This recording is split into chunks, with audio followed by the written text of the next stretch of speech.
Hey all, it's Denise and I'm in my studio today getting ready to do three small pieces of mixed media. I like to do things in a series once I've got all my stuff out. It's just kind of nice to do a couple things while I've got all my supplies around. And it's nice to have a series. It gives people the opportunity to have three pieces on a wall, or it just gives you time to play a little bit more. Anyway, what I'm going to show you today is how I do my substrate, and I'm just using cradle board. And I get one layer of paper on it. So I'm gonna show you that how I do it. I'm sure that anybody can figure it out, but I'm just gonna show you how I do my process. And another thing that's really helpful is when I have three things going, I try to pull little stacks kind of next to the piece I'm working on. Just kind of play with some things, get an idea of where you want to go so you don't have to be in the middle of something and go searching for that piece that you want to add on. So I've gathered together things like pattern paper, which offers you a lot of lines and pattern, and the tissue paper is so great to work with. I have some old ledger pieces, which I like because the ink tends to run sometimes on those. I've got my a print from my jelly plate, music sheets, old dictionary pages. I love dictionary pages. I like the paper that is with. My favorite tissue paper. I love this tissue paper.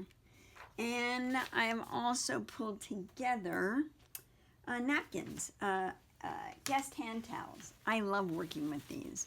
They're really nice, and they tend to become transparent when you put them over something. Let me show you a couple examples. I've used this one. I use this one a ton. I love that napkin. I found those on Amazon, but they just are really nice. This one here is over the script tissue paper, and it lets that tissue paper show through, which I totally love. And as you can see, I use those polka dots a lot. Love the polka dots. So, but getting ready for my substrate, let's just move these things up in that little pile. I'm going to be using on all three of these some cyanotypes that I got from Krista McCurdy, one of my Instagram friends, and they're really beautiful, so I'm going to use that color blue on all of these. But for right now, let me move that out of the way and show you how messy I can really be. I'm using Liquitex Matte Medium. It's pretty liquidy, and I just get a good coat of that over my whole cradle board. And I know it's wet, and you have to work a little harder to keep wrinkles out, but I just like it. No rhyme or reason, I just like it. Hit it on the sides a little bit, especially your corners, because you're gonna wanna wrap some of the pages around your corners. Now, if you've got all your things set up and ready to go, it's easy to just start, oh, I like that number 63, to start laying it on. Oops. And then I use my brush to, it's got a little slippery there, to really make that a crispy corner.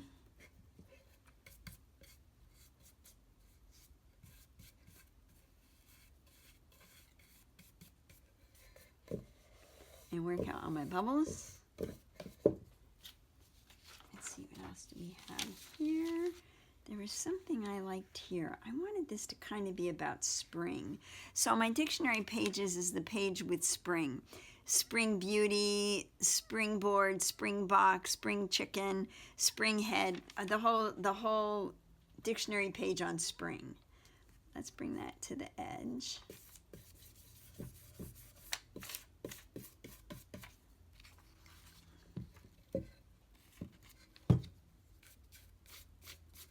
Make sure I got enough on my sides and do that nice crisp edge.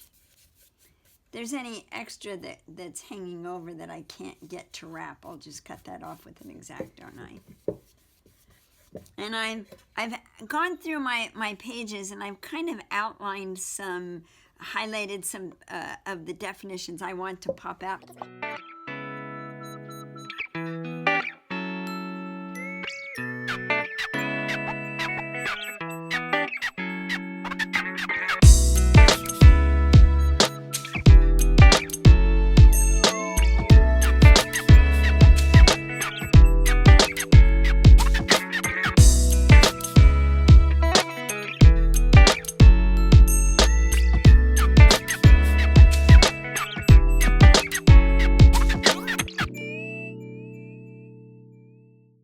Now here I have some paper that I've cut out of one of my assemblage boxes that I'm getting ready. I cut the papers out, and then I save them to add on to any mixed media pieces I'm doing.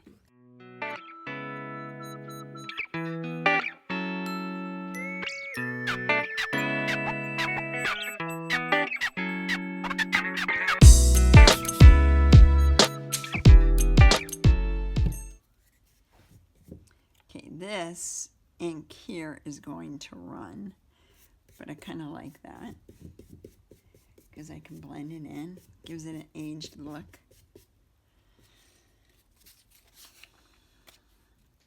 And then I go back around and make sure, I haven't really pulled enough papers aside to complete this, but I think I've pulled enough aside for you to get an idea of where I'm going. Sides have to be done because these are not going to be framed, and I can just add, let's just put it this way.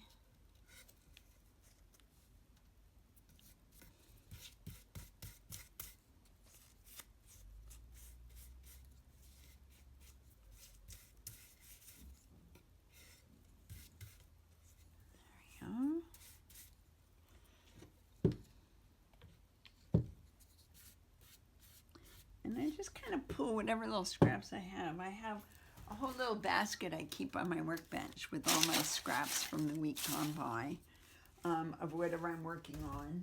And it makes it pretty easy to pull things out. Like, that's a great color. Let's put that here. I like that.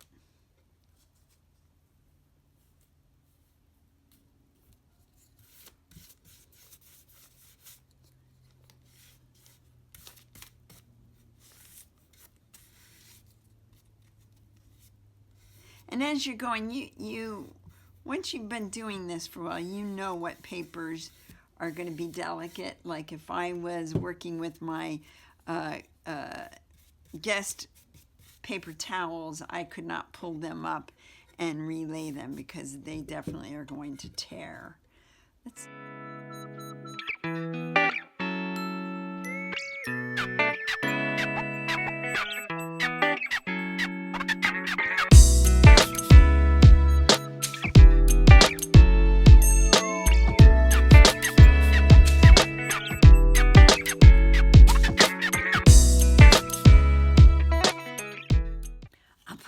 On just because I'll show you how cool these are. I love these napkins.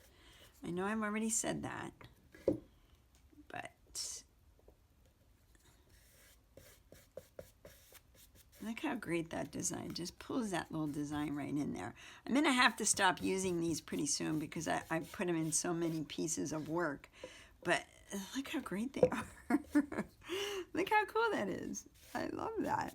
Now this, as you can see, you can't play with it too much or it starts pulling the napkin up. So I want to make sure to stop. And another thing about the napkins are usually 2-ply.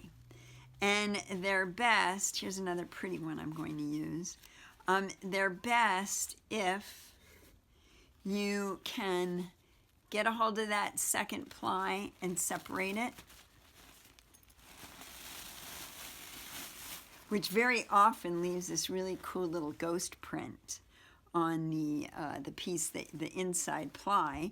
And then you have this very, very thin tissue. Let's see, let's put this on the other one. Get this guy out of my way and him out of my way. And just to kind of show you what I mean. Another thing, if you don't know this already, if you want to be a little bit more precise on your tissue tearing, take a brush with water and just run it wherever you want to tear, and it will just release right there.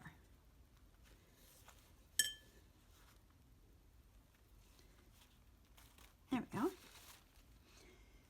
And I don't have anything to put this over. Let's see, I was going to put on this one, let's do a piece of the, uh-oh, where did I lay my brush down? Let's do a piece of the ledger paper. And I'm working really quick here just for video's sake. I would not be going this fast if I was just here alone doing my thing. Okay, let's get this. Maybe we'll put this right there, right to the edge, which will let me tuck that over.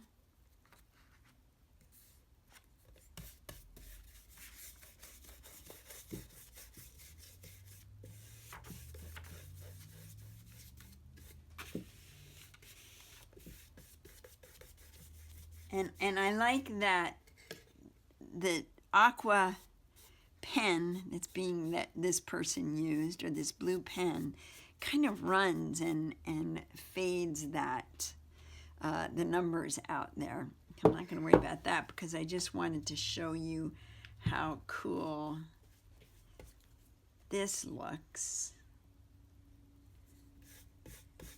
I mean, it goes right over. It's really transparent. It adds in kind of a ghosty feel to it.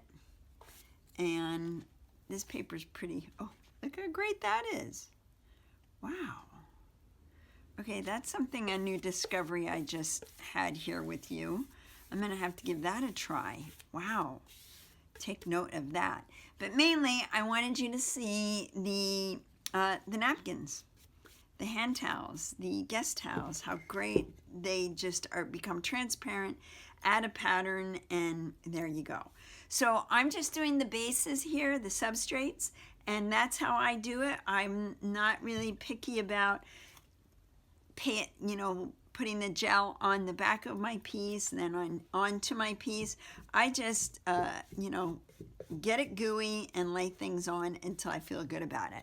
Then I'm going to stop there and I'll add gesso and kind of build from that point. But I wanted you to see how I do my substrates and how easy it can be. It's almost can't go wrong. You just keep layering things on. If you put something on you don't like, just go right over it. So I hope you'll try this, and I hope you have fun with it. Start digging things out. Try to get an idea laid out for each piece that you're going to do. It just makes it a lot simpler to keep in the flow as you're working.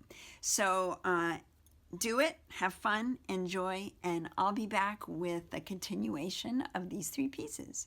Bye for now.